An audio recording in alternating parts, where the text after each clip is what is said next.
Welcome back to Not So Grand Garage. Out in the shop, and we're getting ready to go over a huge upgrade coming to the flatbed. Anybody that knows anything about trucks built in the early 90s, comfort wasn't their main concern. Reliability was. And yeah, when you daily drive a 1-ton built in 1990, it can take its toll on you. And yeah, there's a fix to that. And we're going to get right into it.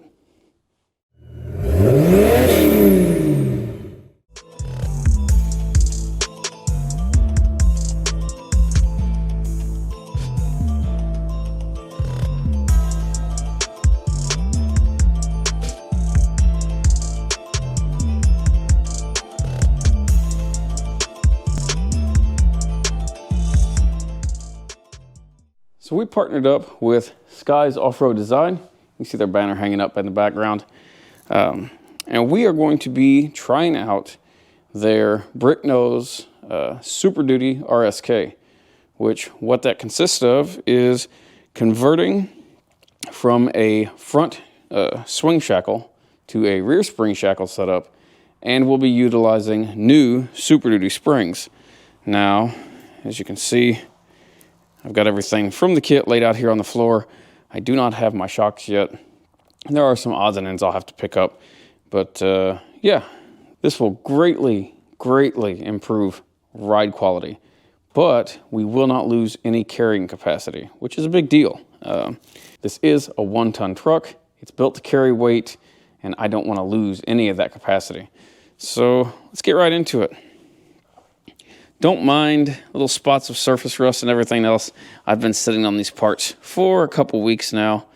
But yeah, everything came in looking fantastic. The Bricknose trucks, like ours, have a different frame design than your OBS trucks, the pre-Super Duties. So they require these frame support brackets. These go inside the frame to box the front frame section. They get fully welded in. Then you've got the main front cross member here. As you can see, welds look fantastic. Heavy material thickness. No cheap stuff. This is not a very light component. The main cross tube goes all the way through the bracket, is fully welded inside and out. Everything looks to be laser cut. And yeah, should go right into place without any issues. Now, something to note, these frames are not known for being precise. So there may be some tweaking and everything involved to get things to line up just so. That's to be expected, but it is what it is. Now, one of the new things they've come up with on these is the rear hanger for the shackle. Here's their shackle, which is a low profile design. They've also come up with a low-profile shackle hanger that replaces the factory hanger. Now, with these kits, they used to not do that, and one of the complaints was that the shackle angle wasn't ideal. This corrects that problem, gives you a nice shackle angle, greatly improving ride quality and stability. But yeah, the kit is complete, comes with shackles, shackle hangers, the frame supports, guides for those, all of the hardware for the springs and everything else, and the main cross member. I went on and picked up a U-bolt flip kit, which I haven't even unpackaged yet. Not 100% sure that I'm going to use it, but I noticed on my truck the U-bolt plate underneath the axle has started to bend up. I could fix it, but I wanted to replace U-bolts anyways while it's all apart. Even though all of that stuff, if you know from one of my previous videos, I've replaced everything underneath the front of that truck not that long ago. And it's all in great shape, but it still rides like a truck with no springs. And it'll beat you to death. Being my daily driver, it can get kind of tiresome. So yeah, I'm going to be ripping all of that new stuff right back out, and we're going to be stepping up to the Super Duty stuff. Now, I did get new springs. It wasn't the cheapest option, obviously, but I ordered springs from Dayton. You can get factory forged springs from a few places still.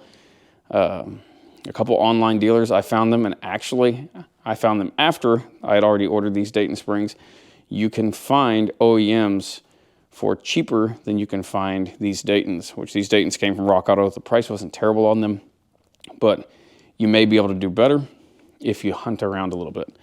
I'm running the springs that Sky suggested as far as capacity and lift height.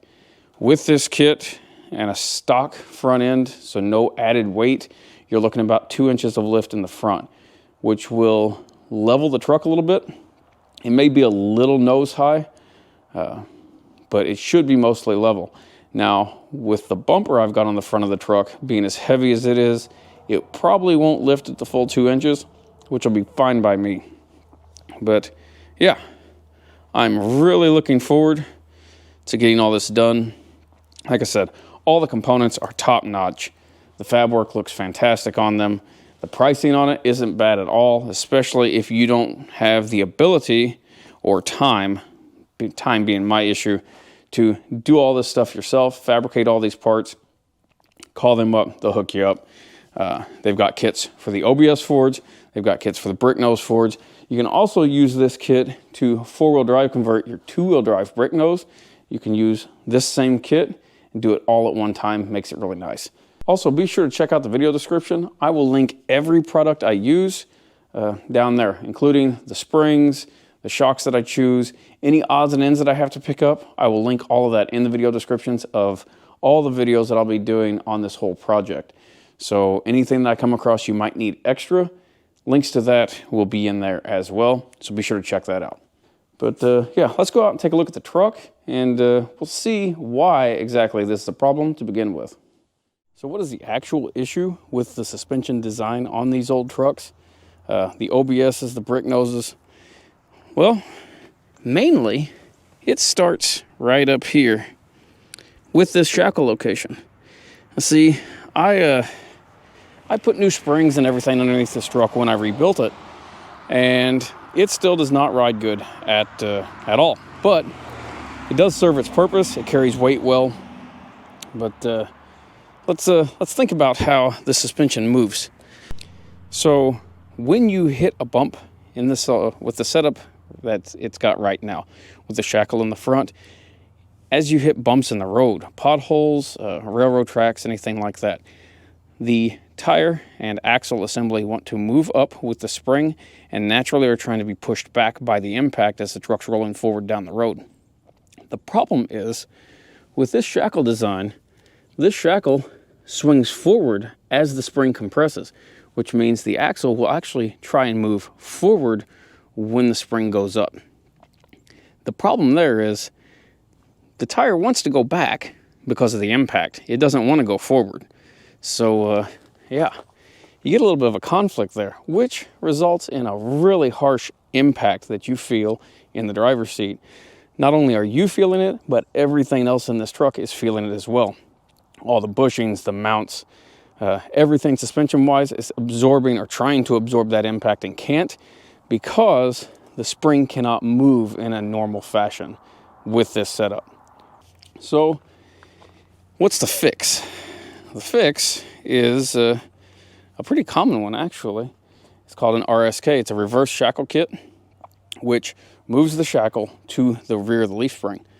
And that's how all of the Super Duty trucks, all the leaf sprung ones, are now.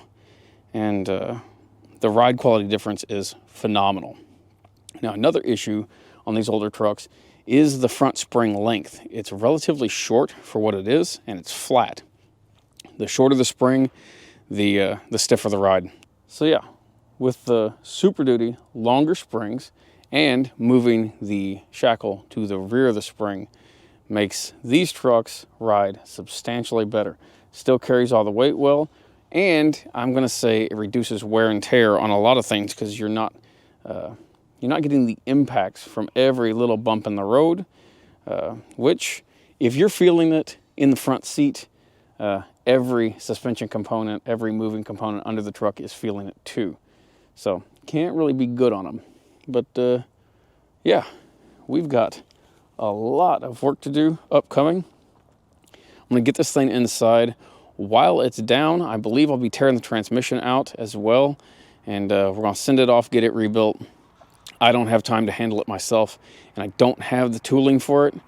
And I don't plan on building more than one of these. So I'm gonna farm that out to a local shop. But we will be rebuilding the transfer case as well while it's apart.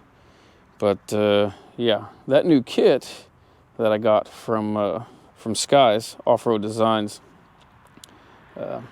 I've got to remove the rear shackle hanger from the frame.